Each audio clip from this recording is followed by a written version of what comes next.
A confidant appeared by Sui Chen's side during my 3rd month of pregnancy. They never crossed the line, keeping their ambiguity restrained. But one day, Sui Chen came home from work and handed me a bright red rose. Suddenly, a row of bullet comments floated above his head. The male lead bought 1 flower for the female supporting character, but 99 for the female lead.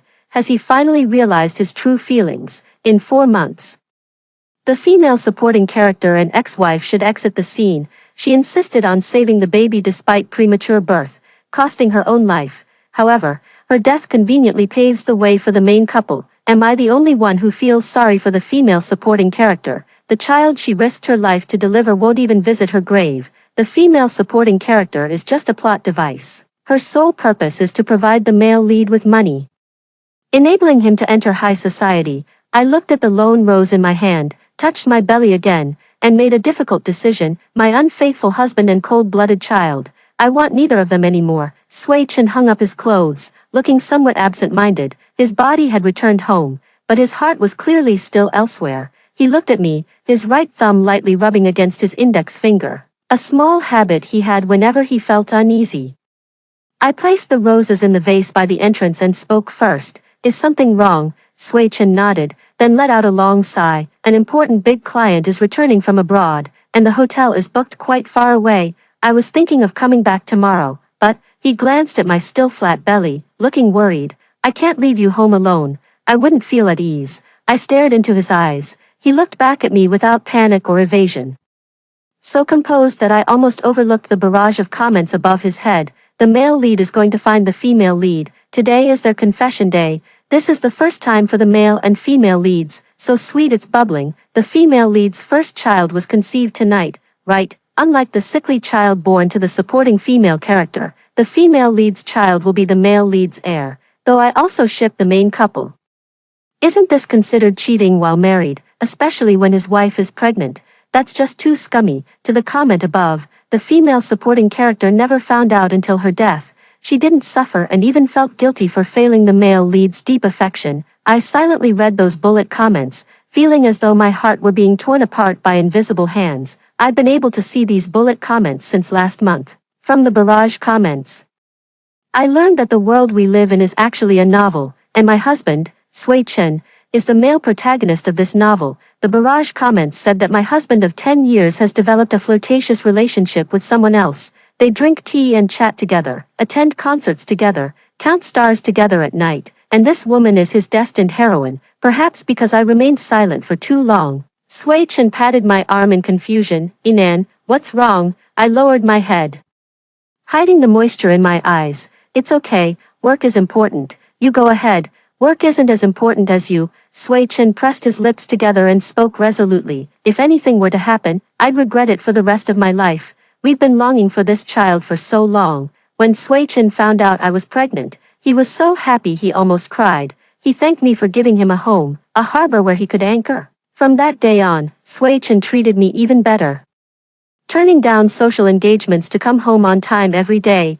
Never comfortable leaving me alone at home. I forced a smile. I'll call my sister right away and have her come keep me company later. Good, he answered too quickly, cutting off what I was about to say next. Sui Chen also realized he'd been too eager and hurried to make amends. I trust my sister the most. With her here, you'll definitely be fine. Then I'll go now, and I promise to be back before 9 tomorrow morning. If anything happens, be sure to contact me right away. He went into the bedroom to look for a change of clothes. While he was searching for clothes, I took out his wallet and removed all the cards inside, leaving only one behind. He grabbed his bag and hurried off without even sparing me a glance. Sui Chen left, and the barrage disappeared along with him. But in the barrage, I still caught a glimpse of the so-called female lead's name. Her name was Shin Sui. Funny enough, I knew her. She was the secretary of one of Sui Chen's business partners. At that time, I wasn't pregnant yet and accompanied Sui Chen to a banquet. At the banquet, a young woman who had just graduated nervously followed her boss. In her fluster, she even spilled wine on Sui Chen's custom-made suit. The boss practically dragged the girl by her hair, forcing her to apologize to Sui Chen. What kind of elite university graduate can't even hold a glass steady? You're useless. Sui Chen was disgusted by the boss's attitude, and I helped smooth things over before the matter was finally settled. The woman, her eyes brimming with tears, bit her lower lip and thanked Sui Chen. Her shoulders trembled with sobs, her slightly reddened eyes making her look like a pitiful little rabbit. Not long after, I met that woman at Sui Chen's company. She had become Sui Chen's secretary. The woman brought me hot tea, kneeling halfway to place it on the coffee table before me. Then she looked up at Sui Chen, her eyes actually showing a hint of grievance. I didn't quite understand what she was upset about. That strange feeling flashed by in an instant. Sui Chen explained to me, her name is Shen Sui, as you saw last time, working under that kind of boss. She practically has no human rights. The poor girl just graduated and suffered such treatment. I felt sorry for her. So I let her do odd jobs at the company. I stayed in Sui Chen's office for 3 hours. During those 3 hours, Shen Sui came in 6 times, averaging once every half hour, either changing the water or bringing snacks. The last time was to notify Sui Chen about a meeting. She stood timidly by the door. President Sui, the department meeting is about to start. Please proceed to the conference room. Sui Chen ignored her. Sui Chen's gaze remained fixed on me, not sparing her a single glance. The only thing he ever said to Shen Sui was, "My wife doesn't like ginger tea. Change it to floral tea, and make sure the water isn't too hot." His tone was too rigid, too commanding. So, when I saw Shen Sui's name in the barrage, my first reaction was disbelief. After getting pregnant, I became particularly sleepy, but today I just couldn't fall asleep no matter what. At 11:15, a hotel expense notification popped up on my phone. The card I left for Sui Chen was linked to my phone number. Right after, Sui Chen sent me a WeChat message. He said he'd been entertaining clients until now, had a bit to drink and was feeling sleepy, so he was about to go to bed. He didn't call me directly to avoid waking me up. He also said many affectionate things, telling me to take care of myself and not miss him too much. I clutched my phone, trembling under the covers. In the past, I would have found this unbearably sweet, but now, thinking of him rolling around in bed with another woman while still finding time to send me such messages. My stomach churned violently. I couldn't hold it in any longer. I rolled out of bed and vomited. Without replying to Sui Chen, I dialed his assistant Xiao Han's number instead. Xiao Han is my junior from university. After graduation, he couldn't find a suitable job and his family was facing difficulties, urgently needing money. Feeling sorry for him, I arranged for him to join Sui Chen's company. Xiao Han almost knelt down to thank me, calling me his savior and vowing that he would go through fire and water for me if I ever needed his help in the future. After answering the call, I asked Xiao Han. Sui Chen said he's going on a business trip tomorrow. Do I need to prepare anything? There was a 2-second pause on the other end of the line, but the answer came quickly. Yes, the boss is going on a business trip tomorrow. He can bring whatever he wants. Or nothing at all. I've got everything prepared here.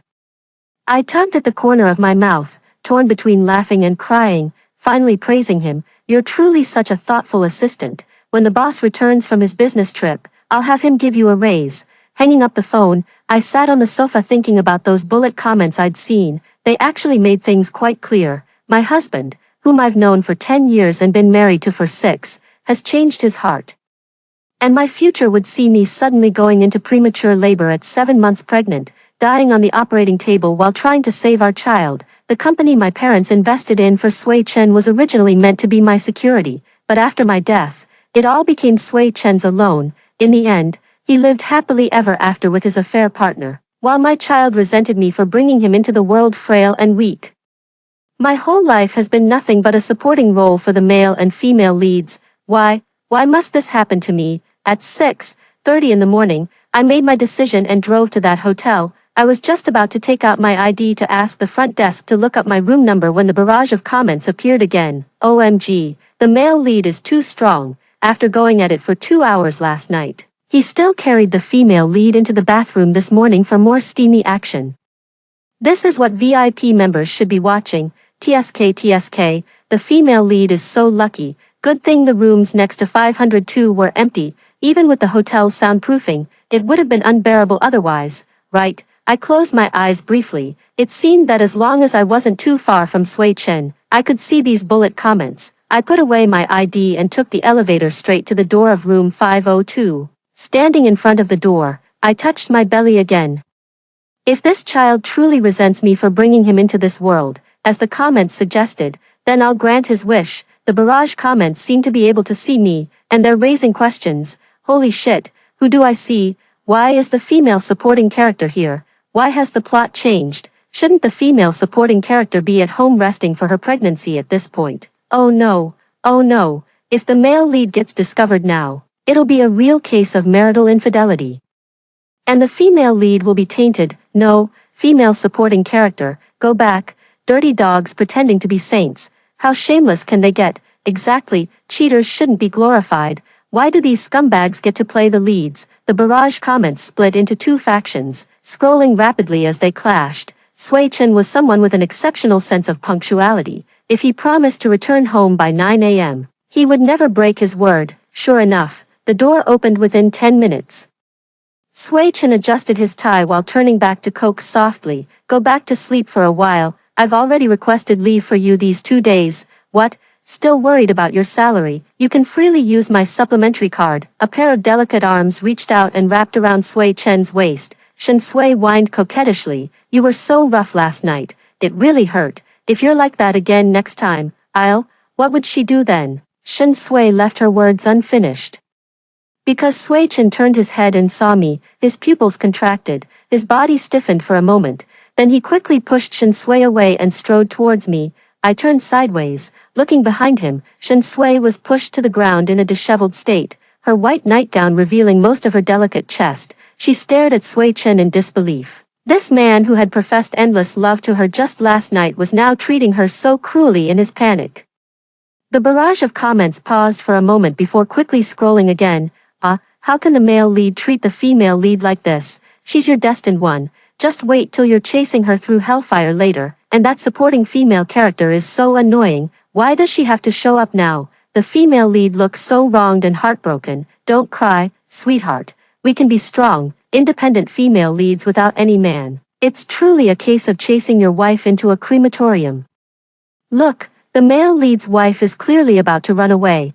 Who knows who he'll end up chasing? The mistress is just a mistress. How dare she steal someone else's husband and then act all aggrieved? Supporting female lead, don't back down. Go slap them. I stopped paying attention to the barrage of comments. Sui Chen grabbed my wrist. "Inan, let me explain." His voice trembled, too guilty to meet my eyes, suppressing the bitterness in my heart. I slowly uttered a few words. "Fine, explain." I couldn't say more, afraid I might burst into tears. I thought I was prepared to calmly and indifferently accept this sudden betrayal, but when the moment truly arrived, I realized I still couldn't let it go. I hate myself for not seeing the man before me clearly, hating how my 10-year-long feelings were trampled upon by him like this. I'm actually not what you think. Sui Chen thought I would cry or make a scene, but he never expected that I was truly waiting for his explanation. Yet the words of explanation remained stuck in his throat. Of course he couldn't say it. The facts were right there in front of him. What excuse could he possibly make? Excuse that he'd been playing landlord with Shen Sui all night in the room, or excuse that the hickey on his neck was something he'd pinched there himself. Sui Chen's Adam's apple bobbed as his fingers clenched slightly. "Let's go home first. We'll talk at home."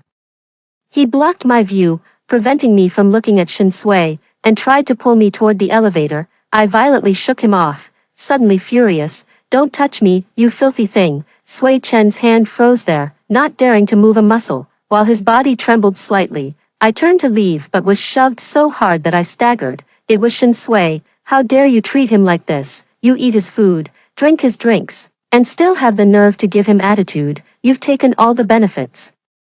Yet you're still not satisfied." Her face was filled with anger, as if she were the one who had been humiliated. "Did I eat Sui Chen's food, drink Sui Chen's water?" I let out a cold laugh and looked up at Sui Chen. "Is that what you told her?" I really didn't expect that Sui Chen attributed everything he has now to his own efforts. That's exactly how he talks about me outside. Sui Chen's face turned from pale to red, with a trace of embarrassment flashing in his eyes. I didn't wait for his explanation any longer. Turning around swiftly, I slapped Shen Sui across the face. Sui Chen, who came over intending to hold my hand, immediately reached out to support Shen Sui instead. "Inan, it's my fault. Hit me if you must, but don't drag innocent people into this." "Innocent?" I burst into laughter, pointing at Shen Sui as I asked him. "She has no shame, sleeping with a married man. And she's innocent, but you're right, you really deserve to be hit." As soon as I finished speaking, I raised my hand and brought my palm down towards Sui Chen's face. Shen Sui screamed, "How dare you hit him? What gives you the right to hit him? You deserve to die. She slammed her body into me with full force. I took 2 steps back to the right rear. Where the staircase was, Shen Sui crashed into me, the tremendous impact sending me backward, tumbling straight down the stairs. When the excruciating pain hit, I felt myself being lifted into someone's arms. Hearing Sui Chen's terrified and desperate cries beside my ear, Inan, Inan, no, don't scare me like this. When I woke again, the air was thick with the smell of disinfectant. Rows of machines emitted rhythmic beeping sounds. Sui Chen covered his face and sat by my bed. Though I didn't know how long he had been holding that position, I didn't call out to him but instead watched the barrage of comments above his head. The comments said Sui Chen had frantically rushed me to the hospital. Shen Sui realized she had caused trouble and was terrified. She quickly snapped out of it and hailed a taxi. Following them to the hospital, Shen Sui explained that she was too heartbroken seeing Sui Chen get beaten, which led her to impulsively make a mistake. She cried, threw tantrums, and acted coquettishly, but failed to move Sui Chen in the slightest. Before she could continue begging for Sui Chen's forgiveness, the police arrived. The hotel called the police. Through the hotel surveillance footage, Shen Sui was identified as the suspect in the intentional assault. She cried and hid behind Sui Chen, begging him to explain to the police, "You can't arrest me, it was just an accident, I didn't do anything wrong." Qini Nan was the one who started it, but Sui Chen seemed to have lost his soul, just staring blankly at the operating room door. Logically, Sui Chen should have gone to give a statement. But considering I'm currently the only family member present for this patient, the police just asked him a few questions before taking Shen Sui away. The female lead is so pitiful, doesn't the male lead even help explain for her? Is this going to turn into an angst-filled story? Didn't the male lead stop loving the supporting female character? But the way he looks at her clearly shows he still cares. What's wrong with the romance plot? The female lead absolutely deserves to be arrested. This is intentional harm, not to mention, the supporting female character's child is gone. The main couple's later relationship development was supposed to revolve around the chaos caused by the supporting female character's child. What are we going to do now? I gently touched my abdomen as a tear slid down from the corner of my eye. The child is really gone now, actually, regardless of whether he is as described in the comments. I have no reason to keep him. How can I love his child wholeheartedly when I despise his father? My movement caught Sui Chen's attention. He suddenly raised his head, his bloodshot eyes filled with the joy of regaining what was lost. But upon meeting my icy gaze, his hope gradually faded away. Sui Chen stopped going to the company. Unless it was something important, he would only leave for half an hour, spending the rest of his time by my side. Inan, I truly only pitied her at first, that day. She said it was her birthday. She had no family in this city and just wanted me to accompany her for her birthday.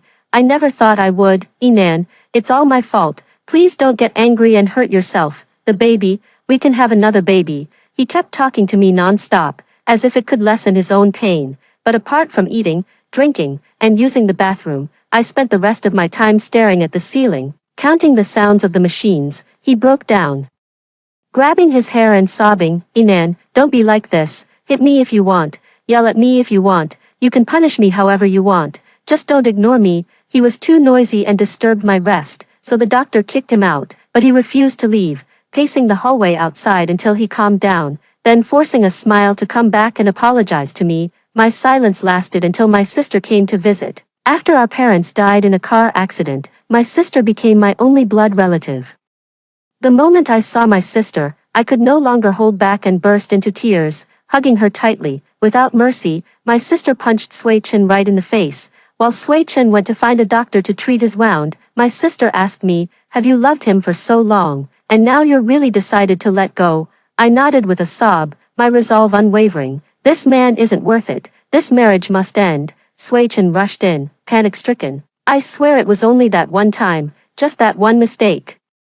Please give me another chance, don't leave me, let's not get divorced, okay? I'm begging you, Inan." I remained unmoved. "You two spent 2 hours together that night, and you kept saying you loved her. You were still in the bathroom together the next morning." I recalled what was said in the bullet comments and pointed at his neck, arm, and lower abdomen. "She kissed you here, here, and here. How do you expect me to suppress my disgust and touch you again? Just looking at you makes me sick."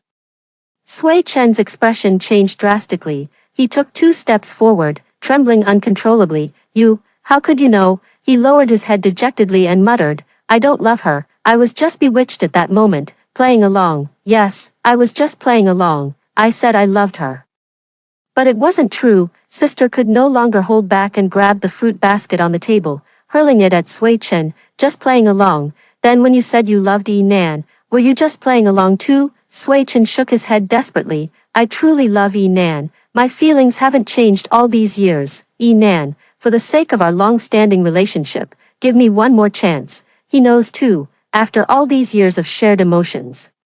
But how could I possibly give him another chance? I stayed in the hospital for half a month. Sui Chen bought different breakfasts every day without fail, rain or shine, and no one could stop him, until the day before I was discharged from the hospital. Sui Chen received a phone call and said he had an important meeting, asking my sister to take care of me. "I'll be back soon, and tonight I'll buy you your favorite chopped chili fish head." But that night, he didn't return, and naturally, there was no chopped chili fish head either. The next day when I was going through the discharge procedures, he finally showed up, late as usual. He started apologizing again, then clumsily helped me pack my things. After putting the slippers into the suitcase, he stole a glance at me and said guiltily, "I fired Assistant Han. I would never keep someone dishonest toward you by my side." I know his guilt wasn't because he fired Xiao Han, but rather, the barrage comments erupted into another round of arguments. The male lead still loves the female lead. He went to the police station to bail her out and even wrote a letter of forgiveness. The male lead comforted the female lead all night, though nothing happened. He compensated her with 10 million plus 2 villas. What a despicable man, apologizing to his wife and refusing divorce while still keeping ties with his mistress. How can such a man be the male lead? How dare he issue a letter of forgiveness on behalf of the female supporting character? He wasn't the one who got hurt. I stared at the barrage of comments and burst out laughing. Then, right in front of Sui Chen, I called the police station. "I have not forgiven Shin Sui. The letter of forgiveness signed by my husband was not authorized by me and holds no legal validity." Sui Chen's face turned deathly pale inch by inch. His trembling hands reached out to snatch my phone. But the moment they touched me, he withdrew them again. "You had someone follow me. You don't trust me." "Trust? Sui Chen, I'm not dead yet. What right do you have to forgive on my behalf?" I smiled sarcastically. "Is he even worthy of my trust? Sign the divorce agreement now, and we might still have room for negotiation. Otherwise, I'll sue to reclaim everything you gave to Shin Sui under the name of marital property." Sui Chen's gaze toward me changed. Guilt was gradually replaced by anger, along with an indescribable sense of helplessness. "Nan, stop fooling around. You're acting so differently. It's really unsettling." "Unsettling? Who's the one who's really changed?" I once again solemnly propose. "Sui Chen, let's get divorced." Sui Chen still refuses to agree. I never imagined that getting divorced could be so difficult. When I learned he went to sign the leniency letter for Shin Sui, I knew he couldn't let go of this woman, yet he remained indecisive. "Are you afraid of the money my parents invested back then?" "Don't worry, the investment is still valid." Sui Chen was exceptionally talented in business. The investment my parents made back then multiplied tenfold under his management, but I still hold the majority of the company's shares. Sui Chen's voice lowered slightly. "If I transfer all my assets to your name through notarization, would you reconsider the divorce?" This time, it was my turn to refuse. After being discharged from the hospital, I moved directly to my sister's place. Sui Chen couldn't stop me and wasn't willing to help, just standing blankly downstairs watching as the things that originally belonged to me gradually disappeared from his world. After a busy day, I finally noticed the messages on my phone. Xiao Han called me dozens of times and sent over 99 WeChat messages. I clicked on a few voice messages, hearing him apologize tearfully. "Senior, I had no choice. I'm on the boss's payroll. He warned me that if I leaked anything, he'd fire me." I never imagined President Sui would actually sleep with Secretary Shen. I thought they were just flirting, not betraying their families. "Senior, please, don't let President Sui fire me. My father's illness still needs money for treatment." So, he had known all along about Sui Chen and Shin Sui's ambiguous relationship. He had known all along about Sui Chen's change of heart. He only helped Sui Chen hide it from me because he was afraid of being fired. The person who once wanted to kneel and thank me, saying they would go through fire and water for me, ultimately betrayed me. Perhaps because Sui Chen betrayed me first, Xiao Han's actions didn't even make me feel angry. I transferred 10,000 yuan to Xiao Han and then blocked him. He'll go to Sui Chen for compensation. He has worked at the company for 5 years.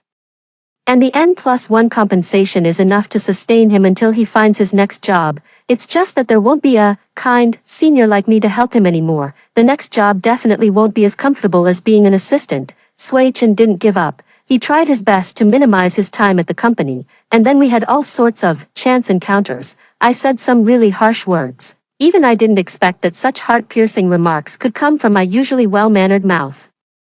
Sway Chen looked devastated and in pain, yet I inexplicably felt a strange sense of satisfaction. Seeing him suffer actually made me happy.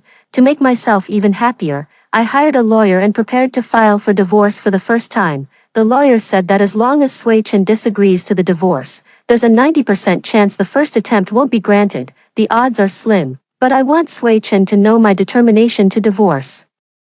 Sway Chen seemed to have gone mad after receiving the subpoena. After smashing everything in the office, he came to block me at my sister's building. My sister called the police several times, but it was no use. Sway Chen still came every day. Inan, how can you be so heartless? 10 years of feelings. Can you really just let go like that? Have you forgotten how hard we struggled back then and how difficult it is for us now? Have you forgotten how devastated you were when your parents passed away? It was me who comforted you bit by bit and helped you out of the darkness. He is my husband. Isn't it only natural that he comforts me and helps me through the pain? Clearly, he was the one who betrayed our relationship first, yet he accuses me of being heartless. I couldn't understand his logic, so I asked him directly. He said, "A prodigal who returns is more precious than gold. You should give me a chance to turn over a new leaf. I know you're resentful, and I'm willing to accept your punishment, anything except divorce." I was stunned, so, forging my signature on the letter of forgiveness was turning over a new leaf. Giving our shared property to Shin Sui was also a prodigal's return. Sway Chen crouched down, holding his head. She became so thin and unrecognizable during her detention. She called me, begging me to save her. She's still young, and I ended up sleeping with her after all. I couldn't bear to see her suffer like that. You couldn't bear her suffering, but you could bear mine. I gritted my teeth. Why did my child die? You're shielding a murderer. You're an accomplice. How could I bear the pain they inflicted on me alone? My voice grew sorrowful. That child, I bet it must be a boy. His eyes and eyebrows are exactly like yours, and he also has a faint dimple when he smiles. If he were born, he would use his soft little hands to touch your beard and then call you Daddy in his sweet baby voice. He would be the continuation of your bloodline, full of admiration for you in his heart and eyes. He would boast to other children that his daddy is the best daddy in the world. Sway Chen stood up, let out a mournful cry, and staggered away as if fleeing. I wiped my face and forced a smile. Does it hurt? Good, it should hurt. Yet in court, he insisted on not getting divorced. He said our relationship wasn't broken, that he had just made a small mistake, and promised to always put me first from now on. Sway Chen recounted our 10-year love story, reminiscing about those beautiful moments. He pulled out a thick notebook, filled with every little detail he had collected from the day we first met. Our first meeting, our first date, our first trip together. I've revisited all these places, he said. Looking back, I realize how terribly wrong I was. As he spoke with deep emotion, 2 tears rolled down from the corners of his eyes. Memories can be the deadliest. I listened carefully to those past stories, realizing that we truly had moments of happiness and beauty. He held me close, whispering sweet words of love in my ear. He hardly ever refused my requests, always striving to offer me the very best. A full decade, even the barrage comments seemed shocked by him. The male lead actually loves the supporting female character this much. With this development, since the supporting character's child is gone, she probably won't die. So what happens to the female lead now? What's going through the male lead's mind? Does he really not love the female lead? This sweet romance novel is falling apart. The original story had the male and female leads having an affair without the female supporting character noticing, so they stayed together and their relationship developed steadily. Now, the male lead hasn't completely fallen for the female lead yet, and the female supporting character has discovered it early, so naturally things won't proceed as in the original story. Sway Chen began explaining his infidelity. During my wife's pregnancy, I strayed physically. I didn't consider her feelings and indulged myself. I swear here that I will never make the same mistake again. The more he spoke, the more distressed he became. And the look he gave me grew increasingly ashamed and remorseful. I have always loved my wife, and that has never changed. his refusal to divorce is by no means due to his claim of always loving me, it's merely the result of weighing pros and cons. For some reason, I suddenly felt like laughing. All those beautiful memories seemed like bubbles, vanishing instantly at the slightest touch. The first appeal naturally didn't result in a divorce, however. The additional request to reclaim marital assets from Shin Sui was upheld by the court. After leaving the courthouse, Sui Chen stopped me. We need to talk. Other than divorce, I had no interest in discussing anything else with him, but he wouldn't let me leave. Inan, give it up. No matter how many times you appeal, I'll convince the judge with my sincerity. The law always favors the party who doesn't want a divorce. As long as I keep dragging this out, we'll always be together. I've taken back everything I gave to Shin Sui, and I promise I'll never contact her again. He rubbed his hands together, meek and submissive. That child, I never imagined what he would look like after being born, but ever since you told me he calls me daddy, that he looks at me with adoring eyes, I've dreamed of him every night. His eyebrows really resemble mine, but his eyes are just like yours. He cried, saying he hates me for ruining him, blames me for not avenging him. He said he's in so much pain, that he never even got the chance to see this world. Inan, let's not be apart, let's bring him back to life together. Okay, I scoffed and shook my head. I thought about giving us both some dignity, but it seems you don't want that. Fine, after 6 months of separation, I can file for divorce again. As for the child, it'll never have a chance to be born. The barrage of comments, silent for so long, erupted once more. Oh my God. The female supporting character doesn't even want her own child, despite the male lead begging her so desperately. The letter of understanding is invalid, and the female lead is imprisoned again. The female supporting character is truly vicious. Why hasn't this kind of woman died yet? The female lead is so pitiful. She eats such bland food every day, has lost even more weight, and cries constantly. Male lead, hurry up and think of something. Or just divorce the female supporting character already. The moral compass of the person above is seriously flawed. The female lead knowingly became the other woman, yet you're blaming the female supporting character. If it were your child pushed off a building and killed, could you still sympathize with the person who pushed them? As the argument continued, suddenly a comment appeared in bold font, and even I could feel its excitement. The female lead is out. She's been bailed out. Oh. Turns out she's pregnant. The female lead is having a baby. Her first child with the male lead. The future Forbes-listed little male lead has arrived. At the same time, Sui Chen's phone also started vibrating. I couldn't hear what was said on the other end, but Sui Chen's eyes gradually lit up. I could see his excitement, and an indescribable surge of resentment rose within me. Sui Chen was eager to leave. He pressed his hands on my shoulders and promised, "Wait for me. I'll resolve everything as soon as possible. This time, I'll definitely make you forgive me." Watching his hurriedly departing figure, I suddenly laughed. I was almost moved by his sincerity, just almost. How could I believe he was truly repentant? All that he said in court was nothing but deceitful tricks. From the moment he betrayed our marriage, every word he spoke was a lie. Didn't he dream about the child? Shen Sui granted him his wish. Except for the fact that I didn't die and my child wasn't born.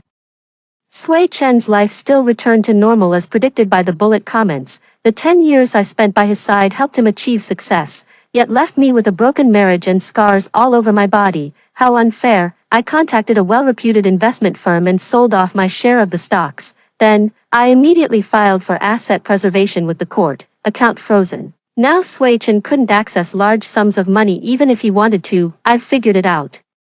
If losing a bit of money means cutting ties with Sui Chen for good, it might not be such a bad deal. Investment firms are very optimistic about the company's prospects and have shown strong interest in purchasing shares, so I didn't actually lose anything. In fact, I even made a small profit. After the property preservation took effect, Sui Chen began frantically contacting me. He roared at me over the phone, "Chininan, I told you I could definitely satisfy you. Why don't you believe me? You're just a woman to warm my bed. It was never a big deal to begin with.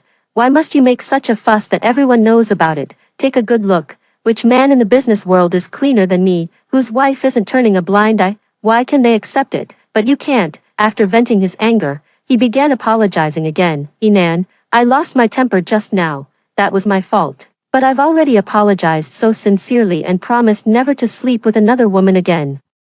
Why are you still holding on to this? This constant tug-of-war really wears me out. I signed up for an overseas tour group, planning to heal my psychological wounds during our separation. Judging by his stubborn refusal to budge, I'll have a tough battle to fight 6 months from now. Just 2 days before my planned trip abroad, Sui Chen came to see me. He was an extremely neat person, but now he was unshaven, with coffee stains on his collar.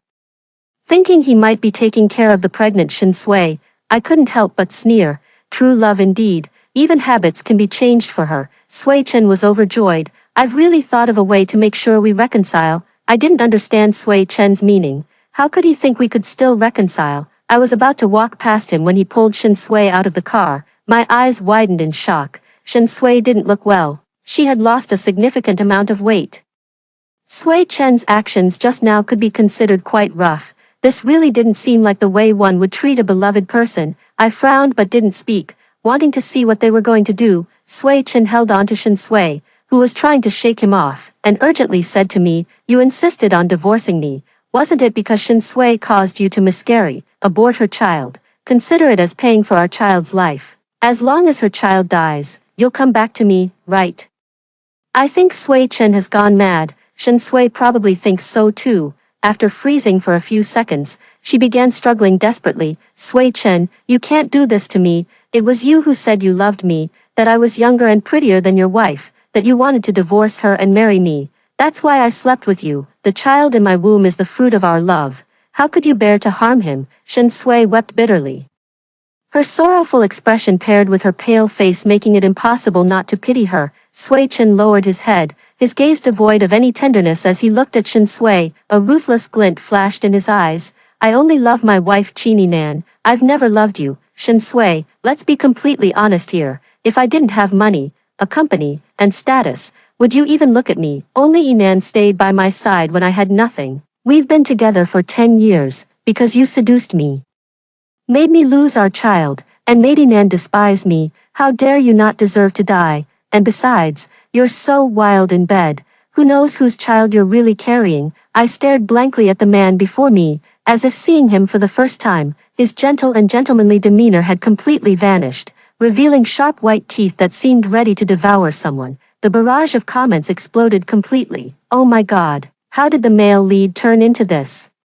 He actually wants to abort the female lead's baby just to win back the supporting female character. The male lead has gone mad. The female lead has suffered so much. How can he not see any of it and still help the supporting female character hurt her? I told you this was angst fiction. Wait until the child is gone. The male lead will probably regret it, then chase after the female lead again, and make the supporting female character pay with her life for their child.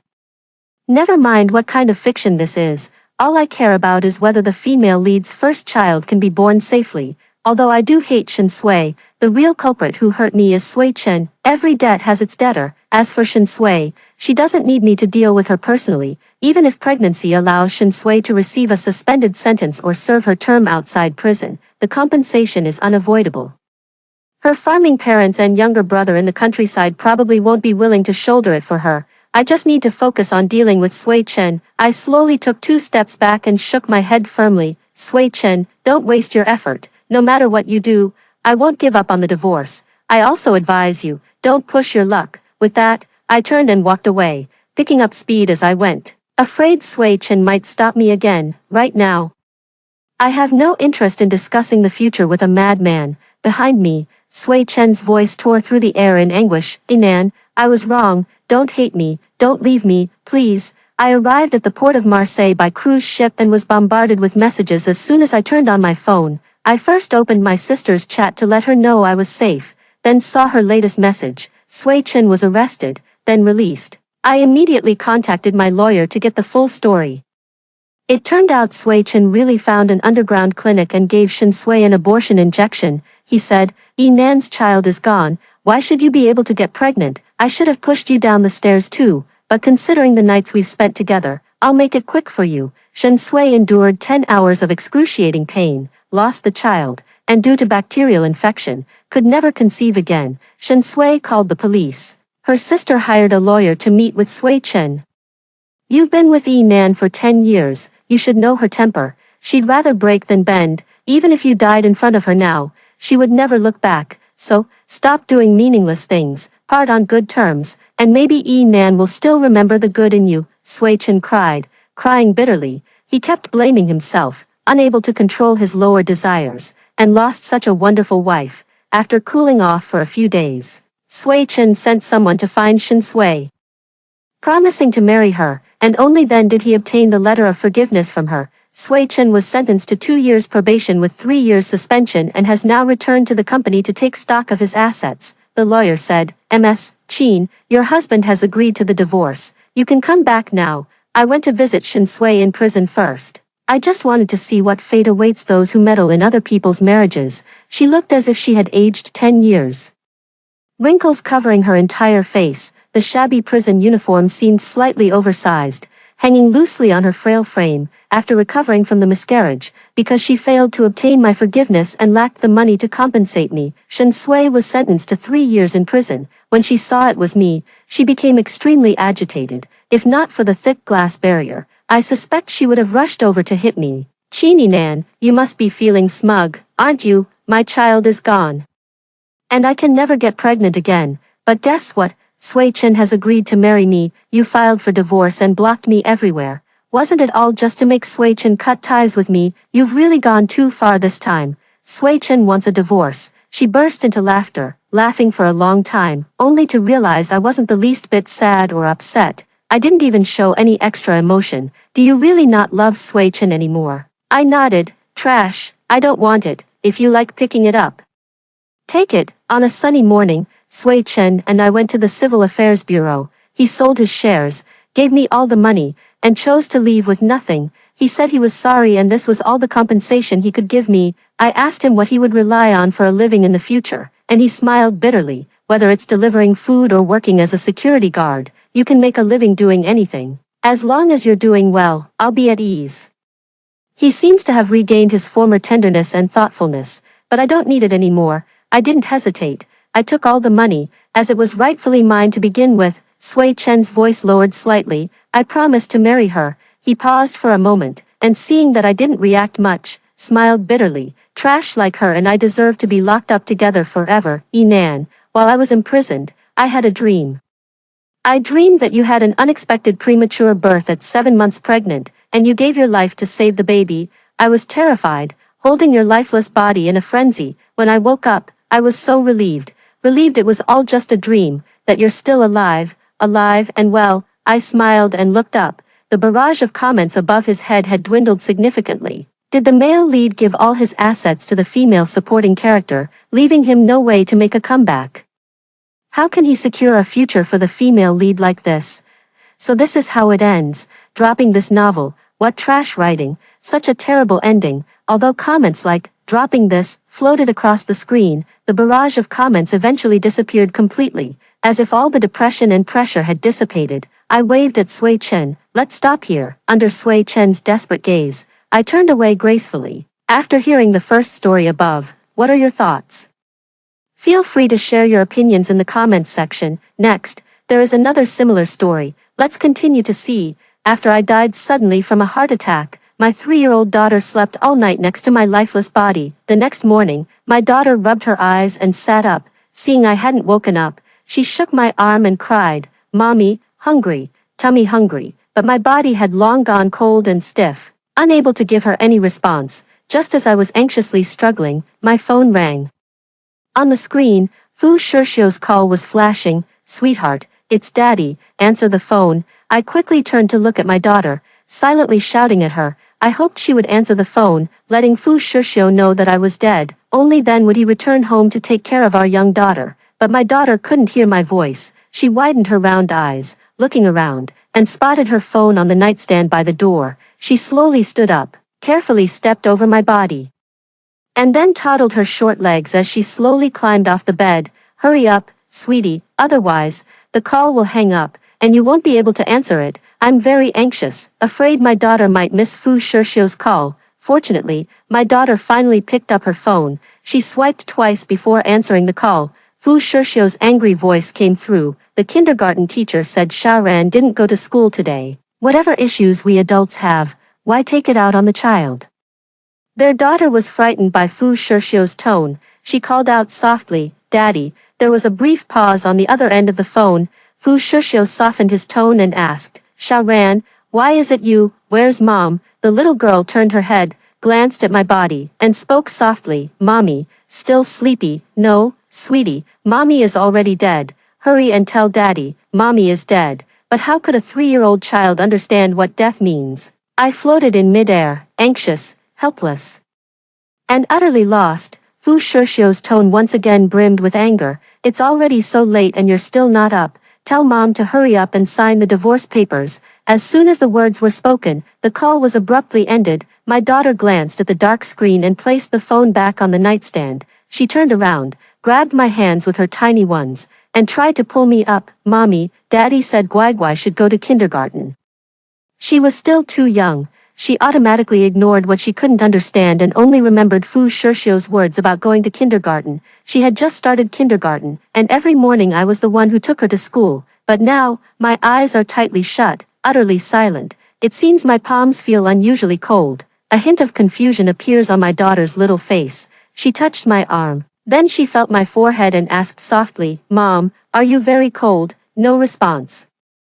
The daughter lifted her leg and climbed onto the bed. Her small hands pulled up the blanket, slowly and gently covering me. She murmured softly, Mommy, I'll cover you nicely with the blanket so you won't be cold. My heart ached with a sudden, dense pain. My daughter, she's so well behaved, so sensible. If she knew that Mommy wasn't just cold, but would never wake up again, how heartbroken she would be. After tucking me in, my daughter even imitated my way of smoothing out the corners of the blanket.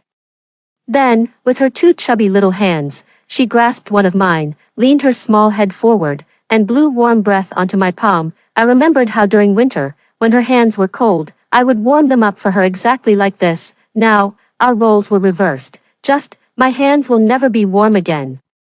Watching my daughter constantly exhale warm breath, tears gradually blurred my vision. A long time passed. My daughter's stomach growled. She stopped moving and carefully tucked my hand under the blanket. Then she leaned down to kiss my cheek. Mommy, you sleep now. I'll go make my own milk, okay? The daughter climbed down from the bed and stood on tiptoe, barely reaching the door handle. She struggled to turn it downward. Finally managing to open the bedroom door, my soul followed her. Drifting toward the living room, since my daughter has a weak digestive system, I didn't give her pure milk. She still drinks formula. Every morning when she wakes up, I make her milk. My daughter comes to the dining table. She struggles to climb onto the chair. Her tiny hands pick up the thermos on the table, trembling as she pours water into the bottle. She struggled to open the milk powder can again. The spoon was stuck to the lid. She gritted her teeth, her fingers turning red from pulling, but still couldn't get it off. My heart ached watching her, and I floated forward wanting to help, but my hand passed right through my daughter's body. I had no choice but to encourage her. Sweetie, use your hands. It's okay. At that moment, all I wanted was for my daughter not to go hungry. As if guided by fate, my daughter indeed reached out her tiny hand into the jar and grabbed a handful of powdered milk. Just as she was putting the powdered milk into the bottle, she accidentally knocked it over. Water and powdered milk spilled all over the table, then dripped onto the floor. My daughter was at a loss, her lips trembling with grievance as she instinctively called out to me, Mom, sweetie, Mommy's here, Mommy's right by your side. But it was no use. She couldn't hear me. Watching my daughter slowly climb down from the chair, about to step on the spilled water, I quickly warned, Sweetie, be careful. The floor is slippery. Before the words were finished, the daughter had already fallen heavily to the ground. Her forehead hit the corner of the chair, instantly forming a large, red, and swollen bump. Finally, she opened her mouth wide and burst into loud sobs. Between cries, she wailed, Mommy, it hurts. It really hurts. Woo-woo. I floated in the air, my heart aching unbearably, yet there was nothing I could do. My daughter got up, crying as she went back to the room looking for me. Mommy, Guai's forehead hurts. Blow on it. Need to blow on it. When I was still alive, every time my daughter got the slightest bump or scrape, I would panic and immediately scoop her into my arms to comfort her. But now, I lie motionless on the bed, unresponsive. My daughter climbs onto the bed crying, drapes herself over me, and asks while hugging me, Mommy, are you ignoring me? No, sweetie, Mommy would never ignore you. But now, Mommy is dead. My daughter pressed against my still heart and, unknowingly, fell asleep. Tears still clung to her lashes. I couldn't help but reach out and stroke her little face. Tears silently streamed down. Fu Shishio, When will he finally realize that I'm dead? Our daughter still needs his care. I don't know how much time has passed. The doorbell rang. I suddenly looked up. Had Fu Shishio returned? No, if it were him, he would have entered the door lock code directly. Then, who could it be? The doorbell woke my daughter up too. She opened her bleary eyes, looked at me, and mumbled, "Mom, why aren't you awake yet?" The doorbell kept ringing. The daughter sat up, looking toward the living room. Is Dad back? She climbed down from the bed and ran to the living room on her little legs. I floated out after her. My daughter asked in her childish voice, "Who is it?" I've told her before, if someone knocks on the door, she must ask who it is first and never open the door for strangers. Xiao ran, "It's Auntie Sue. Your dad asked me to come get some documents for him." It was Su Chichi, Fu Shishio's secretary. Also his woman kept outside the marriage. I've seen my daughter. She hesitated for 2 seconds, then stood on tiptoe and opened the door. Su Chichi came in, smiling as she reached out to hug the daughter. Xiao ran, "Have you missed Auntie Sue?" The daughter didn't like being hugged by her, twisting her body to break free from her embrace and shaking her head honestly. "I didn't miss you." Su Chichi's smile instantly faded, her tone displeased as she said, "How did your mother raise you? So lacking in manners. Once I marry your dad, you'll have to accept me as your mom. Just wait and see how I'll deal with you then." The daughter only understood the part about accepting Su Chichi as her mom. She tilted her head up, hands on her hips. "Humph, you're not my mom. Only my real mom is my mom." Su Chichi's face turned red with anger, but she didn't dare to actually do anything to her daughter. She glared around and asked, "Where's your mother?" Although I don't like Su Chichi either. Now that I'm dead, my daughter has been starving for a long time. Moreover, it's very unsafe for her to be home alone. I hope Su Chichi can discover my death and then inform Fu Shishio. "Sweetie, quickly take her into the room to find mommy." I crouched down, staring intently into my daughter's eyes, trying to coax her into leading the way, but my daughter still couldn't hear. She widened her eyes, looking at Su Chichi defensively. "Mommy is sleeping, you can't disturb her." Su Chichi rolled her eyes. Sleeping in broad daylight, trying to play dead to delay the divorce. With that, she headed toward the bedroom. At this moment, I couldn't bother with anything else. I just hoped my death would be discovered soon. Soon, Su Chichi reached the doorway of the room. I instinctively clenched my fists. Just one more step forward, and she would see my corpse lying on the bed. But at that very moment, her phone rang. She stopped in her tracks, pulled out her phone from her handbag, and her eyes instantly softened. "Hello, President Fu. All right, I'll be right down." Hanging up the phone, Su Chichi turned around and went to the study to fetch the documents. Before leaving, she called out toward the bedroom, "Lin Shitong, President Fu is still waiting downstairs for me. He said he won't come back unless you agree to the divorce." I didn't disagree with the divorce. It's just that Fu Shishio wouldn't agree to give me custody of our daughter. That's why I didn't sign. But now, our daughter has to be raised by him. "Su Chichi, don't go. I agree to divorce." I floated anxiously forward 2 steps, just as I was about to speak, urging her to call Fu Shishio back immediately so I could sign the papers, but then suddenly realized, I'm just a wisp of a soul now, and she can't hear me anyway. I stopped in my tracks helplessly, watching as the door closed before my eyes. Su Chichi was gone, once again. The vast living room held only my daughter.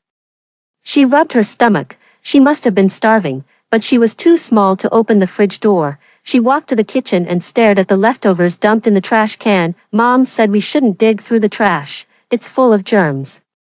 But Guai Guai is so hungry. Her tummy's all flat now. The daughter crouched down and picked up the shredded potatoes that had fallen the night before. She leaned in close and blew on them, whoosh whoosh, blowing all the germs away. Holding the shredded potatoes, the daughter began eating them bite by bite. Suddenly, she flipped to half a steamed bun. The white bun made her eyes light up. Carefully picking it up, she ran to the room. When I followed her into the room, I realized she had brought it for me to eat. "Mom, you must be hungry too. Eat." Seeing that I still hadn't opened my eyes or mouth, my daughter thought for a moment. She tore the steamed bun into small pieces and stuffed them into my mouth. I watched her actions and couldn't help but burst into tears. "My precious daughter, you're only 3 years old, yet so well-behaved and sensible. I'm sorry, Mommy can't watch you grow up." A gust of wind blew in through the window.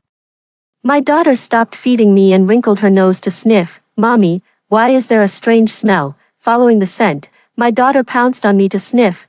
Finally, she discovered that the strange smell was coming from me. "Mommy, you smell a little bad." "It's okay, sweetie doesn't mind you." After saying that, she even gave me a kiss on the cheek. The tears I had just stopped started flowing again, when she was still alive. Every time I brought my daughter back from playing outside, she would be covered in sweat and refuse to take a bath. I would coax her by saying, "Sweetie, you're sweaty and a little smelly, but it's okay, Mommy doesn't mind, we'll be nice and fresh after a bath." She remembers every word I've said, and returns every bit of love I gave her, back to me. In a moment of distraction, my daughter has already found my perfume on the dressing table. "Mommy, be good and let me spray you with fragrance." She opened the lid and sprayed me vigorously a few times.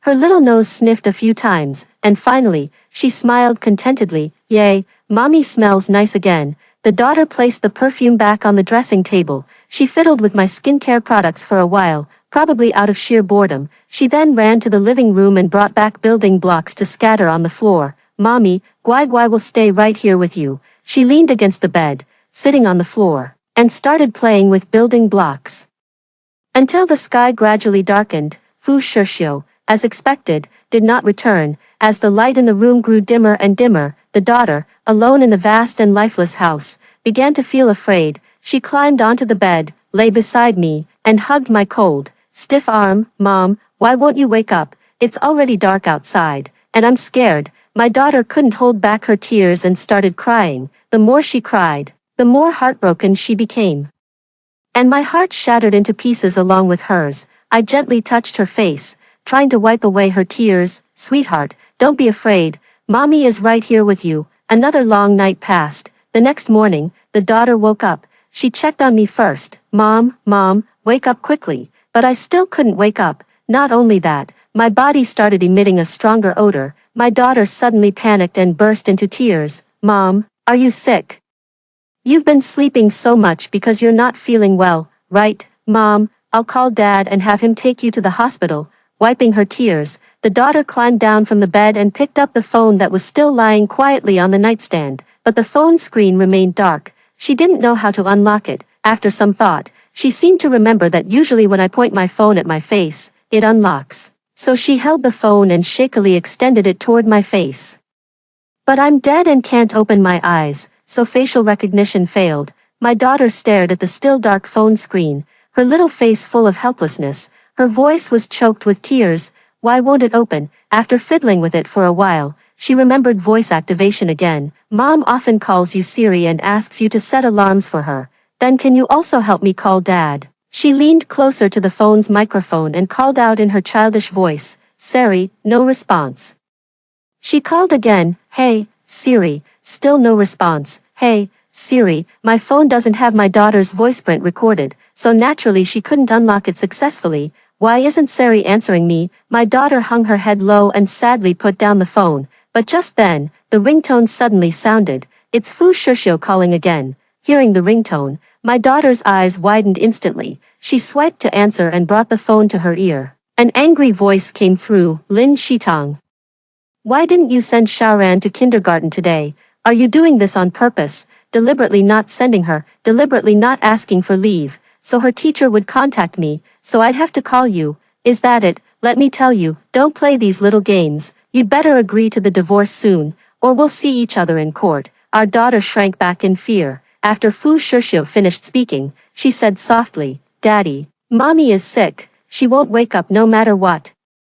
Please come back quickly and take Mommy to see a doctor." "Okay." There was silence on the other end of the phone. The daughter waited for quite a while but didn't hear Fu Shishio's response. She took the phone down to look and found the screen had gone black again. This time, the phone had run out of battery. After being on standby for a full day and 2 nights, the phone's battery was completely drained. The daughter lowered her head sadly. "Daddy is so mean. Does he not want me and Mommy anymore?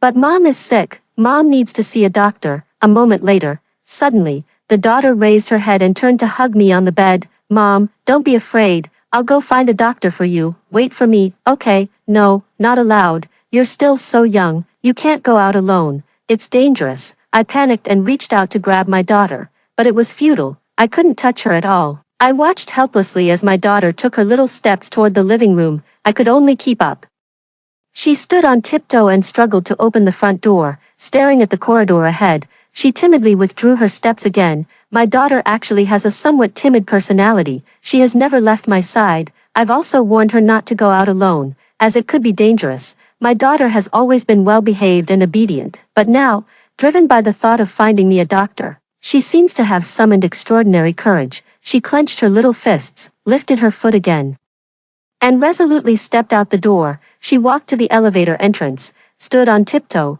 and pressed the button. While waiting for the elevator, I silently prayed that someone would be inside, someone kind enough to ask her why she was going out alone. What a pity there wasn't. I followed my daughter as she floated into the elevator and went downstairs. The property security guard knew our family. I prayed again that the guard would stop my daughter to ask questions, yet, her daughter was too short and went unnoticed. Just like that, they made their way out of the neighborhood. Midsummer in July, the heat wave, mingled with the cicadas chirping, surged forth.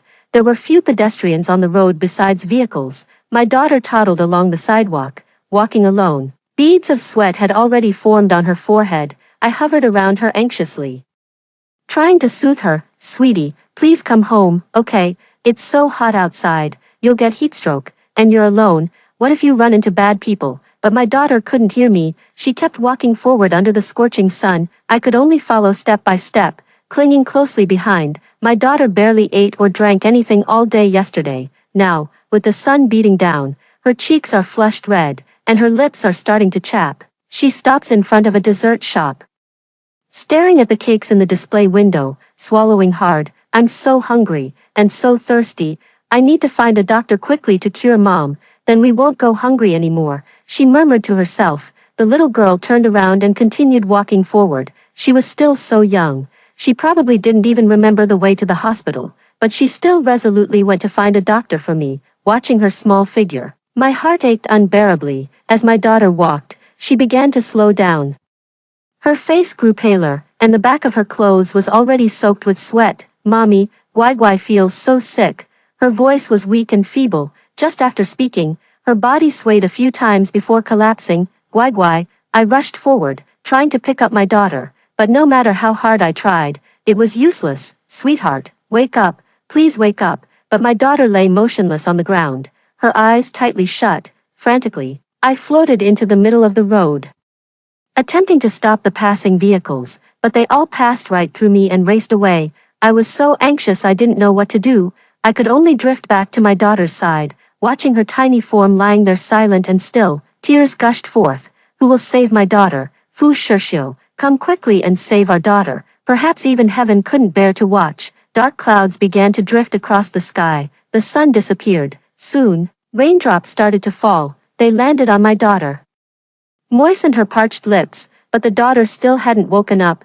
My daughter, she's only 3 years old. She hasn't even had the chance to truly see this world. If she doesn't wake up, well, that's fine too. I'll take her with me. Just when I had lost all hope, a passerby rushing home spotted my daughter lying on the ground. She dropped her umbrella and scooped up my daughter in her arms. Oh my God, whose child is this? A kind passerby immediately called 120. Soon, the ambulance arrived. The daughter was carried onto the vehicle by the medical staff. I quickly followed, floating into the ambulance, and we arrived at the hospital together. Fortunately, it was just in time. After receiving medical treatment, my daughter slowly regained consciousness. My heart, which had been hanging in midair, finally settled along with my tears. The doctor asked the nurse, "The child has already fainted from heatstroke. Where is her guardian?" The nurse beside replied, "The little girl was found by the roadside, and we don't know who her guardian is." Hearing this, the doctor shook his head. Parents these days are so irresponsible. How could they let such a young child go out alone? At this moment, a small hand reached out and carefully tugged at the doctor's sleeve. "Uncle Doctor, could you go check on my mom?" The little girl looked up, her tone carrying a cautious plea. The doctor froze for a moment, then crouched down and asked gently, "Sweetheart, what's wrong with your mom?" My daughter pursed her lips, tears welling up in her eyes. "Mommy is sick. She won't wake up no matter what." The doctors and nurses all wore puzzled expressions on their faces. Then, "What about your dad?" The daughter lowered her head, tears dripping onto the white hospital sheets. "Dad is very mean. He didn't come home." The doctor's expression immediately turned grave. "Do you remember your dad's phone number?" The daughter nodded and recited Fu Shishou's number from memory. Soon, Fu Shishou rushed to the hospital. He was accompanied by Su Qiqi. She was even more anxious than Fu Shishou when she saw her daughter. She stepped forward and hugged her daughter tightly. Xiao Ran, the doctor said you suffered heatstroke and fainted alone by the roadside. You scared Aunt Su to death. Fu Shishou said angrily. Is this how Lin Shitong takes care of you? How dare she fight me for custody? Su Qiqi let go of her daughter and gently comforted Fu Shishou. Sister Shitong must have just been too tired. That's why she overslept. Then, she added another sentence. Luckily, Xiao Ran is okay. Upon hearing this, Fu Shishou's expression grew even darker. The daughter in the hospital bed timidly called out, Daddy, Daddy, can you quickly take Uncle Doctor home to check on Mommy? Fu Shishou's expression softened as he looked at his daughter. He reached out and tucked the strands of hair clinging to her face behind her tiny ears. Xiao Ran, Mom is fine. She's just upset with Dad. His daughter shook her head vigorously, crying and shouting, No, no, Mommy is really sick. She slept for so long. See doctor. Mommy needs to see doctor. Fu Shishou didn't realize what his daughter meant by, I slept for so long. But in the end, he couldn't resist his daughter's insistence and took the emergency doctors and nurses home with him. Floating in the air, I finally felt relieved. Fu Shishou was about to find out that I had died. This way, he wouldn't leave their daughter home alone anymore. Half an hour later, the group arrived at the doorstep. Fu Shishou entered the passcode. The door opened. He carried his daughter into the house and gestured for the doctors and nurses to sit on the sofa. I'm really sorry. We couldn't persuade the child otherwise. And we've caused you trouble. Please have some tea before you leave. After speaking, he suppressed his anger and shouted toward the room, Lin Shitong, come out right now. Look at how you've been taking care of the child. No response. Fu Shishou frowned, shifted his daughter to his other arm, and walked toward the bedroom. Su Qiqi followed behind him. Lin Shitong, how much longer are you going to keep this up? His face was full of impatience. Soon arriving at the room door, he forcefully pressed down on the handle. The door opened. The next second, Su Qiqi's scream echoed through the roof. The doctors and nurses rushed over immediately. On the bed, my corpse emitted a foul stench. The exposed skin had turned bluish-white, with visible signs of livor mortis. After a quick examination, the doctor said to Fu Shishou, based on the condition of the body, the estimated time of death was around the night before last. The exact time and cause of death require forensic examination. Fu Shishou's face was deathly pale, yet he remained frozen in shock. It seems I haven't quite processed it yet. Only my daughter struggled free from Fu Shishou's arms. She threw herself onto me. Mommy, I found a doctor for you. You'll get better soon. Mommy's not scared. The shot doesn't hurt. The nurse standing nearby, witnessing this scene, had tears welling up in her eyes. Floating in the air, I too shed tears. How should I explain death so my daughter could understand? The nurse pulled the daughter up, intending to take her to the living room, but the daughter refused to leave. Fu Shishou stood by the bed, lips trembling. After a long while, he finally managed to speak. How is this possible? I called her twice, and she was fine both times. No, Fu Shishou, yesterday morning and this morning's calls were both answered by our daughter. She told you I was still asleep, that I hadn't woken up.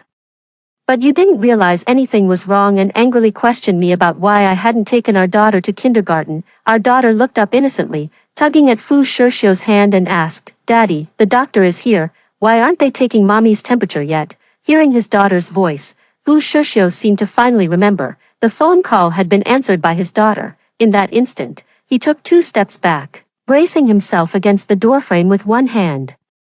His expression seemed torn apart, filled with terror. The next second, trembling uncontrollably, he threw himself forward and knelt by the bed, reaching out to embrace me. Shitong, don't scare me, wake up. The doctor tried to pull Fu Shishou up. President Fu, the dead cannot be brought back to life.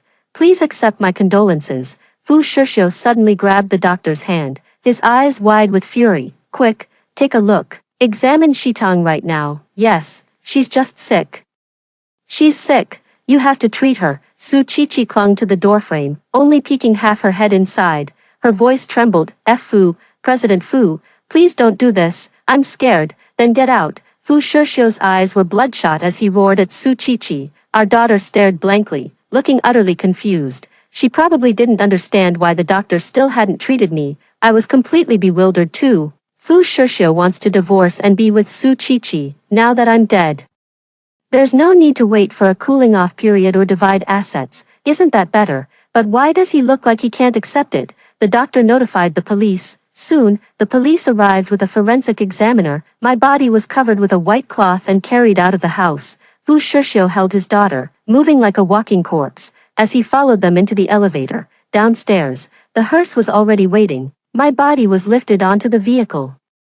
The daughter suddenly broke free from Fu Shishio's embrace. She ran toward the corpse transport vehicle, her small hands gripping the stretcher tightly as she cried out loudly to the staff, "Mommy, I want my mommy, I want to be with mommy, please, I beg you, put my mother down." Fu Shishio walked over and finally managed to pry his daughter's hands open, watching helplessly as the car started and drove away. The daughter struggled desperately. She didn't know where she found the strength. But she managed to push Fu Shishio away, chasing after the car, running and crying out, "Mom, Mom, don't take my mom away." Each cry of "Mom" tore my heart into pieces. Again and again, Fu Shishio strode forward and tightly embraced his daughter. In Fu Shishio's arms, she watched helplessly as the car carrying my body drove away, fading away bit by bit, until disappearing completely. The daughter cried her heart out. My tears formed a river, and my heart ached so much I could barely breathe. A long time passed. The daughter finally cried herself to exhaustion. She curled up into a tiny ball and fell asleep in Fu Shishio's arms. Yet Fu Shishio remained crouched there, silent. His gaze seemed fixed on the direction where the hearse had departed, as if there were no focus. The setting sun cast its last rays. The sky quickly darkened. Fu Shishio finally stood up. His legs were somewhat numb from squatting for too long. He stood still for a moment to recover before picking up his daughter and walking back step by step, floating in the air. I watched his retreating figure and felt overwhelming pain and sorrow. I couldn't understand it. Although we did love each other once, a day of marriage creates a bond for 100 days. It's understandable that he couldn't accept my sudden death right away. But I truly can't comprehend why he's acting so utterly heartbroken. It was him who cheated on me during my pregnancy. It was also him who hid it from me for 3 years and, when caught, turned furious and threatened me with our daughter's custody. Now that I'm dead, shouldn't he feel happy and relieved? The next day, to handle my funeral arrangements, Fu Shishio took our daughter to kindergarten and temporarily arranged for her to stay there. Just got home after finishing work when the forensic examiner called. Fu Shishio stood by the floor-to-ceiling window and answered the call. The forensic examiner said my exact time of death was the night before last, around 11 o'clock at night. The cause of death, the forensic examiner told Fu Shishio, it was sudden cardiac death due to emotional stress. Fu Shishio clenched his phone tightly, veins bulging on the back of his hand. His voice trembled slightly. Emotional stress. What emotional stress? This can't be determined. Extreme fear, anger, or sorrow can all trigger excessive activation of the sympathetic nervous system, leading to sudden death. Fu Shishio's hand holding the phone trembled violently. It seemed like he suddenly thought of something. He turned abruptly and rushed toward the room, found my phone on the nightstand, dead battery. He frantically plugged it in, unable to wait even a moment before turning it on. My phone password is my daughter's birthdate. Fu Shishio unlocked it and immediately checked the call log. Apart from the 2 calls he had made, suddenly, he noticed that on the night I died, at 10:51 p.m., I had called him. That's right, that night. Fu Shishio argued with me again over our daughter's custody. In the end, he slammed the door and left. After putting our daughter to sleep, I was scrolling through my phone. Then I received intimate photos sent by Su Qiqi. The intense stimulation triggered a sudden heart attack in me. Before losing consciousness, my first thought was of my daughter. I called Fu Shishio, but the call wasn't answered. It rang twice before being hung up. Fu Shishio looked at the call log, and a sudden suspicion rose in his eyes. He opened his own phone and checked the recent calls. Found, at that exact time, there was no incoming call from me. I floated in the air, thinking it over. I guessed it must have been Su Qiqi who hung up on him and then deleted the record. Fu Shishio's narrow eyes instantly narrowed further. His gaze turning sinister, he opened my WeChat again, suddenly saw, in the chat window between him and me, there was a photo he had sent me. In it, he was sleeping with his eyes closed, while Su Qiqi lay in the crook of his arm, smiling sweetly at the camera. Both of them had bare arms. There were still obvious bite marks on Fu Shishio's collarbone, and on Su Qiqi's chest. There were also clusters of ambiguous red marks. Fu Shishio's dark eyes were icy, radiating cold fury. He opened his WeChat again. Just like the call records, the photo wasn't in his chat dialogue. Fu Shishio exited WeChat and checked his phone's photo album. Still nothing. He tapped back and scrolled to the recently deleted folder. The moment he saw the photo, Fu Shishio was furious. He clenched his fist and punched the wall with all his strength. Trickles of blood seeped from his knuckles. After a long while, Fu Shishio abruptly turned around and stormed out of the room, seething with anger. He grabbed the car keys from the shelf and strode swiftly toward the door. I guessed he was probably going to find Su Qiqi, to demand an explanation. I just find it amusing. The one legally bound to me is him, the one who cheated is him, and the one who slept with Su Qiqi is also him. Besides, I'm already dead. Even if both of them kneel before my grave to atone for their sins, I couldn't wake up either. My daughter no longer has a mother. Fu Shishio drove and soon arrived at the house he shared with Su Qiqi outside. He entered the password and pushed the door open forcefully. The door slammed against the wall with a loud bang. The sudden noise startled Su Qiqi, who was sitting on the sofa and had just turned her head, causing her to drop her phone. Fu, President Fu, what brings you here? Fu Shishio's face was dark with fury. He didn't speak, striding forward directly, grabbing Su Qiqi's hair and pulling her up from the sofa. Ah! Su Qiqi screamed in pain, her expression extremely agonized. She raised her hands to reach Fu Shishio's hand, trying to alleviate the pain on her scalp, but Fu Shishio raised his hand and slapped her across the face. Who gave you the nerve to send Shitong those kinds of photos, and hang up on her, deleting the records? Fu Shishio's slap was delivered with tremendous force. Su Qiqi's face swelled instantly. The corner of her mouth was also split open from the blow, bleeding. Covering half her face, she cried and still tried to defend herself. Fu, President Fu, what are you talking about? I don't under. Before she could finish speaking, the fury in Fu Shishio's eyes grew even more intense. His face darkened as he slapped Su Qiqi several more times with a resounding smack. His voice was laced with venom as he spoke. Still pretending with me. Su Qiqi was beaten until dizzy, with more blood flowing from the corner of her mouth.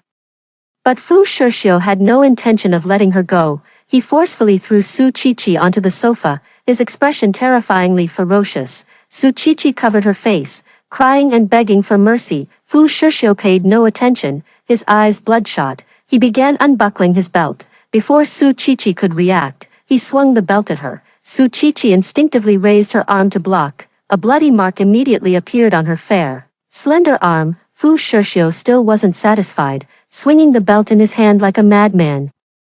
Summer clothes were thin, and Su Qiqi's dress was torn apart by the lashes, her skin broken and flesh torn all over. President Fu, I was wrong, I'll never dare again. Her hair was disheveled, her face devoid of any color. Tears smudged her eyeliner, leaving her makeup a messy ruin. With the final strike, Fu Shishio slapped her across the face. A long, thick streak of blood immediately appeared, faintly beading with droplets. Su Qiqi's body convulsed in pain, her vision kept fading in and out. Yet still struggled to stretch out her blood-covered hand, trying to grasp Fu Shishio. Fu, as soon as she spoke, Fu Shishio pushed her away with disgust. Without even glancing at Su Qiqi again, he turned and left. After completing the cremation procedures, Fu Shishio confirmed the cremation time with the funeral home. When he received my urn, his hands trembled, almost dropping it. After a moment of panicked fumbling, he clutched the urn tightly to his chest. His head hung low as a single tear fell onto my urn. Shitong, I'm sorry, it's my fault. Fu Shishio's shoulders trembled, and low sobs escaped from him. To be honest, seeing him like this doesn't move me at all. I just feel disgusted, disgusting. But, no matter what, he is the biological father of my daughter. I just hope that he will take good care of her in the future, let her grow up safely and happily. At night, I drifted back to my daughter's side again. The teacher had already bathed her and was coaxing her to sleep. My daughter lay in bed, curled up in a tiny bundle. She clutched tightly the little bunny plushie I had bought for her. Her eyes were red, just like a little rabbit's. Teacher, I miss my mom. When is she coming to take me home? The young teacher sighed and gently patted her head. Be good, Xiao Ran. Your mommy has gone to a very, very far place and can't come back for now. How about letting daddy come pick you up in a few days? But the little girl suddenly burst into tears. No, I don't want daddy. Daddy is bad. Daddy is a big meanie. I want mommy. I only want my mommy. The teacher's eyes reddened as she hugged her daughter tightly, soothing her tenderly. Finally, the exhausted child cried herself to sleep. I raised my hand with aching heart, gently touching her reddened eyes. My darling, you've cried until your eyes are swollen, sweetheart. Please don't cry anymore, okay? You must eat well, sleep well, and grow up healthy. No matter where mom is, she will always love you. 1 week later, Fu Shishio finished handling my funeral arrangements and returned to the company, yet his colleagues looked at him with very strange expressions. Some people even pointed fingers and whispered behind his back right in front of him. Fu Shishio's expression darkened as he pulled aside an intern. What's going on? The intern stammered. President Fu. Secretary Su has resigned. Fu Shishio didn't even blink, his expression remaining impassive as he said, if she resigned, then she resigned. Why are you all making such a mystery out of it? The intern grew even more hesitant. She left behind a PPT. Fu Shishio frowned, impatience surfacing on his face. What PPT? The intern took out his phone and opened his email, where there was a message. It was Su Chichi who sent this PPT to all employees company-wide. A full 79 pages, it meticulously documented the timeline of Fu Shishio's relationship with her, accusing Fu Shishio of heartlessly turning his back on her without recognition, their flirtatious messages, hotel check-in records, cohabitation records, all exposed. Fu Shishio tightly gripped his phone, unable to control his trembling body. Expressions of shame, embarrassment, and anger took turns flashing across his face. The intern, frightened by his appearance, quickly snatched the phone and hurried away. The next second, Fu Shishio's phone vibrated. He also received an email. However, it was the board of directors' dismissal notice for him. Fu Shishio angrily kicked the air in frustration. He turned and rushed towards the parking lot. He stepped on the gas pedal all the way, heading straight to Su Chichi's residence. But at the entrance of the neighborhood, she saw Su Chichi pulling her suitcase and waiting for a taxi. Fu Shishio's eyes were bloodshot, staring intently at Su Chichi. Hatred, anger, and murderous intent all surfaced in his gaze. Without the slightest hesitation, he floored the accelerator and slammed straight into Su Chichi. Su Chichi died instantly. Fu Shishio's car, moving at excessive speed, crashed into the wall with a loud bang. He didn't die, but both his legs were broken. Soon, police cars and ambulances arrived. Fu Shishio committed intentional homicide.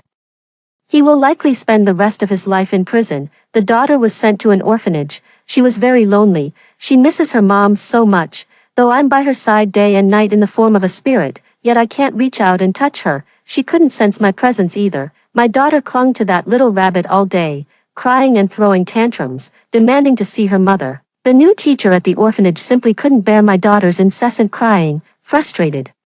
She blurted out harsh words without thinking. Your mother is already dead. You won't find her, unless you die. Maybe then you'll see her. The teacher didn't mean it, just an offhand complaint. But the daughter suddenly widened her eyes in shock. A glimmer suddenly appeared in her eyes that had been dull for so long. Really? Can I really see mommy? Her daughter murmured. The expression on her little face was even somewhat happy and excited. A sudden sense of foreboding rose within me. I hadn't expected it. My daughter really came to me, holding her little bunny. That night, she waited until everyone was asleep. She sneaked out through the back door. She came to the riverside. Mommy, Guai Guai has come to see you. My daughter jumped into the river. I couldn't stop her. In that instant, heart-wrenching pain consumed me, until my daughter's soul slowly rose from the water's surface. I froze. Then, laughing and crying, I opened my arms to her. She saw me too.